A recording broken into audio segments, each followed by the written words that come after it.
Hello friends, welcome to my channel miracle of God. जय श्री राम, जय नीम करौरी महाराज जी। आज हम बताएंगे नीम करौरी महाराज जी और सिद्धि माँ की प्रसिद्ध पुस्तक जो कैची धाम में मिलती है, जिसे पढ़कर आपका जीवन सफल हो जाएगा। इस पुस्तक की लेखिका जया प्रसाद जी जब सिद्धि माँ को मिलती हैं, उनका जब परिचय होता है सिद्धि माँ से, जानिए उनकी कहानी। यह कहानी सुनकर आपका जीवन बदल जाएगा, जैसे जया प्रसाद जी का बदल गया था। वह माँ की इतनी बड़ी भक्त हो गई थी और माँ जो एक दैवीय शक्ति हैं, उन्होंने जाना कि राम नाम लेने से आपका जीवन सुधर जाएगा। जानिए जया प्रसाद की ये छोटी सी कहानी। वीडियो को एंड तक देखिएगा। पसंद आए तो लाइक ज़रूर कीजिएगा और कमेंट में जय श्री राम लिखना ना भूलिएगा। जया प्रसाद जी बताती हैं, 1980 जुलाई के महीने की 21 तारीख थी। मौसम बहुत सुहावना था। धूप थी ना छाएं और आकाश में बादल दिखाई दे रहे थे। हल्की हल्की हवा चल रही थी और बीच बीच में कुछ बूंदें भी बरस जाती हैं। वह बताती हैं, वह अपनी जीप चला रही थी और जीप में उनके साथ थी उनकी मम्मी और 2 सहेलियां जो नैनीताल में रहती थीं। अब 7 से 11 साल के बीच के 4 बच्चे भतीजे हम सब कैंची जा रहे थे। वातावरण बहुत ही खुशनुमा था।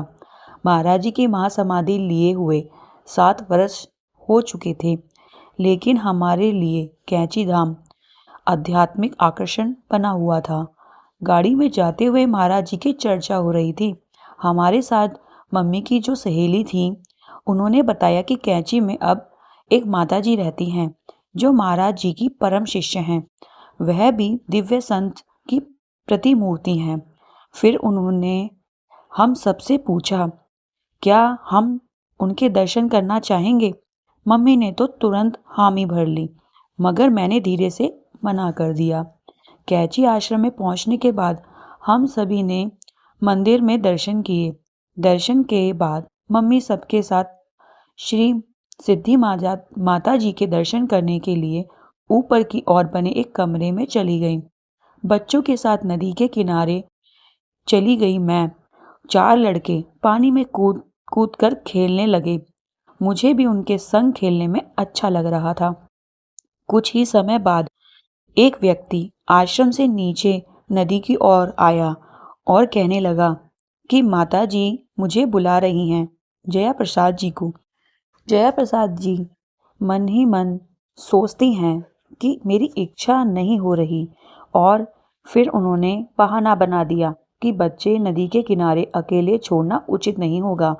थोड़ी देर बाद फिर मंदिर से पुजारी आए और बोले, माता जी हमसे ऊपर आकर भंडारा ग्रहण करने के लिए, प्रसाद ग्रहण करने के लिए कह रही हैं।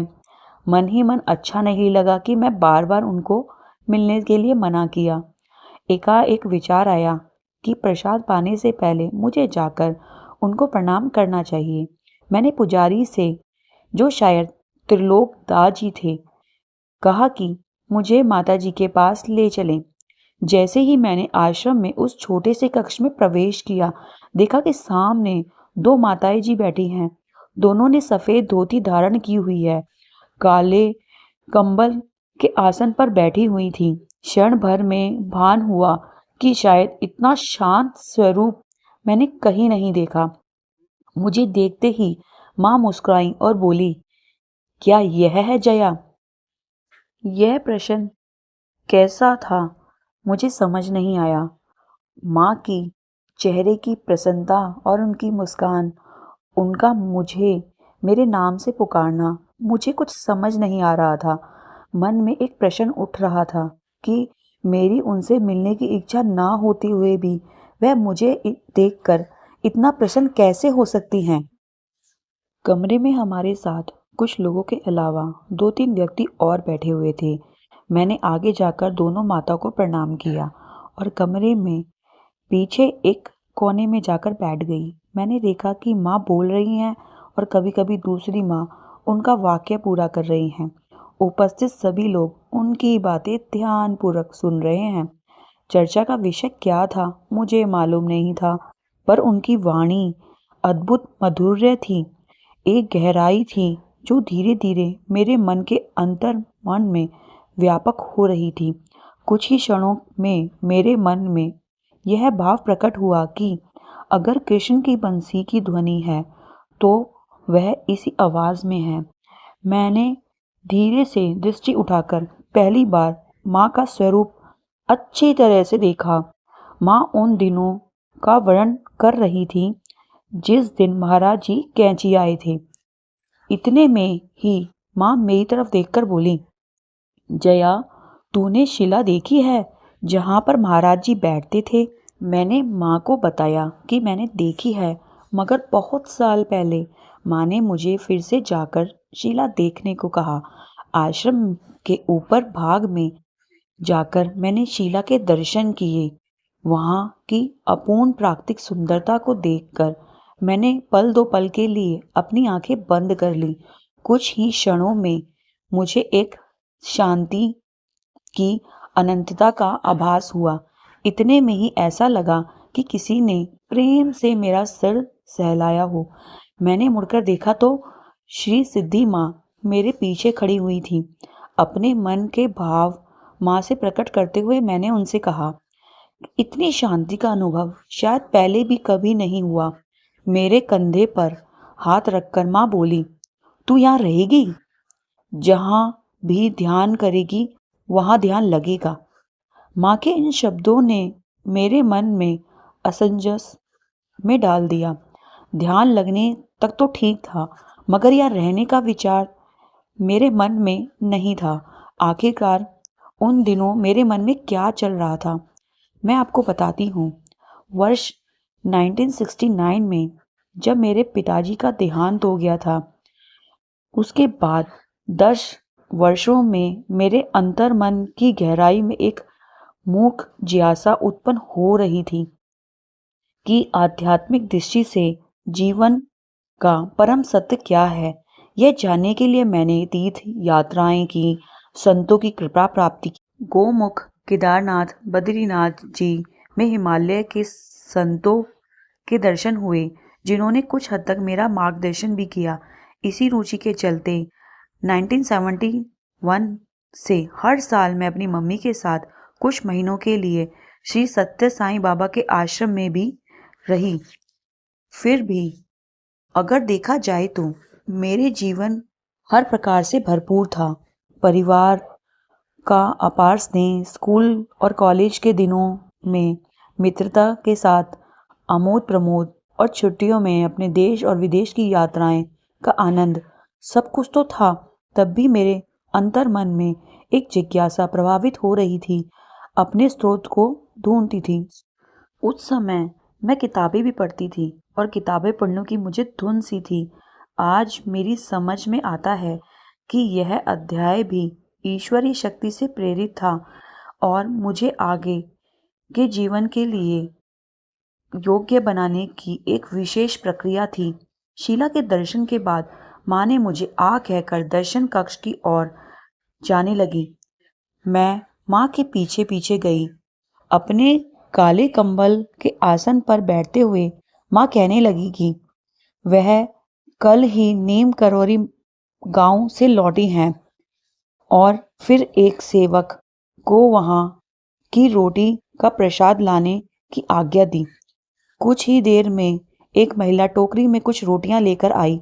माँ ने टोकरी अपने हाथों में ले ली और जितने लोग वहां बैठे थे सबको एक एक रोटी दे दी, मुझे नहीं दी। फिर एकाएक करके मेरी तरफ देखते हुए माँ बोली, मुझे किताबें पढ़ना बहुत अच्छा लगता है। मैंने माँ की तरफ देखते हुए उनके हाथों में एक रोटी थी जिसे वह बार बार उलट पुलट कर रही थी। मैंने धीरे से कहा, हाँ माँ। फिर माँ बोली, आज से किताबें पढ़ना छोड़ दे। यह सुनकर मेरे आश्चर्य की सीमा न रही, पर मुझे इससे भी बढ़कर आश्चर्य यह हुआ कि उनकी आज्ञा स्वीकार करने में मुझे एक क्षण भी नहीं लगा और ना ही हृदय में किसी प्रकार का खेद हुआ। आज उस पल को याद करते हुए मेरा समझ में आता है कि माँ ने मुझे किताबें पढ़ना बंद करने को क्यों कहा। उन दिनों अध्यात्म से संबंधित जो पुस्तकें मेरे हाथ में आती, मैं उन्हें पढ़ने लगती थी। तब मेरी ना कोई एक निश्चित विचारधारा थी और ना ही कोई लक्ष्य। आज यह तो कल वह की स्थिति एक दुविधा सी बनी रहती थी। हर एक पुस्तक में मुझे एक नई राह दिखाती। कहावत है ना, अस्थिरता से कुछ भी प्राप्त नहीं किया जा सकता। सत्य तो यह है कि अब माँ के द्वारा मेरे जीवन का मार्ग प्रशस्त करने का समय आ गया था। भगवान के नाम की महिमा बताते हुए माँ कहने लगी, महाराज जी कहते थे, राम नाम में इतनी शक्ति है कि विधि का लिखा हुआ कुअंक भी मिट जाता है, इसलिए राम नाम का जाप करो। यही माँ कहती थी कि परम दिव्य परम गोप्य मंत्र राम नाम। माँ ने इस कथन को मैंने अपने एक संकेत समझा और अगले ही दिन मैंने घर में रखी सब आध्यात्मिक पुस्तकें कैंची में लाकर एक छोटी सी लाइब्रेरी में रख दी। इस प्रकार मैंने किताबें ज्ञान को एक किनारे रखकर सदा के लिए राम नाम जाप अपना लिया। दोपहर का भोजन प्रसाद पाने के लिए माँ हम सबको भंडार गृह में ले जाने की आज्ञा दी और फिर घर लौट जाने को कहा। एक एक करके सब ने उनके पैर छुए, उनको प्रणाम किया। जब सब चले गए तो मैं भी माँ के चरणों को प्रणाम किया और धीरे धीरे वह आखिरी रोटी बची हुई मेरे हाथों में रखते हुए अपने दोनों हाथों से मेरे हाथ पकड़ लिए और बोली, मैं सुबह जीवंती से कह ही रही थी, आज जो भी आएगा वह बड़ा भाग्यशाली होगा। यह कहकर माँ मुझे आशीर्वाद देती हैं। कक्ष से बाहर जाते हुए मैंने मुड़कर माँ की ओर देखा। मुझे अब कोई संदेह नहीं रहा कि वह माँ ही थी जिन्हें मेरी आत्मा वर्षों से खोज रही थी। मेरे मन में मुझसे कहा, अब मुझे यहाँ से कहीं नहीं जाना। अभी हमें माँ के दर्शन किए हुए 3 या 4 दिन ही हुए थे। नैनीताल में झील के किनारे स्थित गोवर्धन हॉल में सुबह ही धार्मिक आयोजन हुआ करते थे। दोपहर का समय था। मैं अपनी मम्मी के साथ एक कार्यक्रम में भाग लेने के लिए गोवर्धन हॉल जा रही थी। हॉल के अंदर एक बड़ी मेज पर महाराज जी की छवि रखी हुई थी। मेज पर चादर बिछी रहती थी जो काफी पुरानी हो चुकी थी। मैंने कुछ ही दिनों पहले उस मेज के लिए गहरे लाल रंग की एक शनील की चादर बनवाई थी। चादर और कुछ गुलाब के फूल मैंने अपने हाथ में रख लिए और घर के सामने ही जीप खड़ी हुई थी और हमेशा की तरह मम्मी पहले से ही जीप में बैठी हुई थी। जैसे ही मैंने गाड़ी स्टार्ट की और गियर बदला, तभी गाड़ी तेजी से गेट की ओर ढलान में दौड़ने लगी। मैंने ब्रेक दबाया तो देखा ब्रेक फेल हो चुके थे। गेट के बाहर ही मुख्य सड़क थी। उस समय बस एक ही ख्याल मन में आया कि सड़क पर लोग होंगे, कहीं बड़ी दुर्घटना ना हो जाए। मैंने तुरंत गेट के दाहिने खड़े हुए अखरोट के पेड़ से गाड़ी को टकरा दिया। गाड़ी की रफ्तार इतनी तेज थी कि पेड़ से टकराते हुए गाड़ी ऊपर की ओर उछलकर एक तरफ पलट गई। मम्मी जीप के अंदर ही थी। मेरा आधा शरीर गाड़ी के नीचे आ गया। तभी उस पल मैंने श्री माँ का विशाल स्वरूप अपने सामने खड़े देखा। पल भर में ही 8-10 लोग दौड़ते हुए आए और वहां पहुंचे और मुझे गाड़ी उठाकर वहां से बाहर निकाला। फिर मम्मी को भी बाहर निकाला, हमारी सहायता की। तब तक काफ़ी हलचल मच चुकी थी। मम्मी को माथे पर हल्की सी खरोंच आई थी और मेरी पीठ पर हल्का सा दर्द था, पर श्री माँ सिद्धि माँ जी ने हमारी रक्षा की थी। इसके अलावा बड़ी देर तक यह घटना मेरे मन मस्तिष्क पर छाई रही। उस समय गाड़ी के नीचे दबे हुए मुझे लगा कि आज मेरा समय हो चुका है। लेकिन माँ ने उसी क्षण स्वयं वहाँ प्रकट होकर हमारी रक्षा करी और माँ ने हमें पूरा विश्वास दिला दिया कि श्री सिद्धि माँ मेरे जीवन में एक दैवीय शक्ति के रूप में प्रकट हुई हैं और मुझे उनके साथ ही रहना है। वह कैंची धाम जाती थी रोज़ाना। जानिए वह कैंची धाम में माँ के साथ कैसे रहने लगी। क्या है जया जी की कहानी। जया जी ने श्री सिद्धि माँ के साथ 37 वर्ष बिताए। माँ से महाराज जी की चमत्कारी कहानियाँ सुनी और श्री सिद्धि माँ से राम नाम की भी उन्होंने शिक्षा प्राप्त की। जानिए जया जी की आगे की कहानी श्री सिद्धि माँ के साथ कैसे बिताए वह मधुर पल महाराज जी के आश्रम कैंची धाम में। जानना चाहते हैं तो वीडियो को पूरा देखिएगा। पसंद आए तो लाइक ज़रूर कीजिएगा। आगे की वीडियो में आपको बताऊंगी श्री सिद्धि माँ और नीम करौरी महाराज जी की चमत्कारी कहानियाँ, कैंची धाम की कहानियाँ श्री जया प्रसाद जी द्वारा। Thank you for watching. मेरे चैनल मिरेकल ऑफ गॉड को सब्सक्राइब ज़रूर कीजिएगा। जय श्री राम, जय नीम करौरी महाराज जी।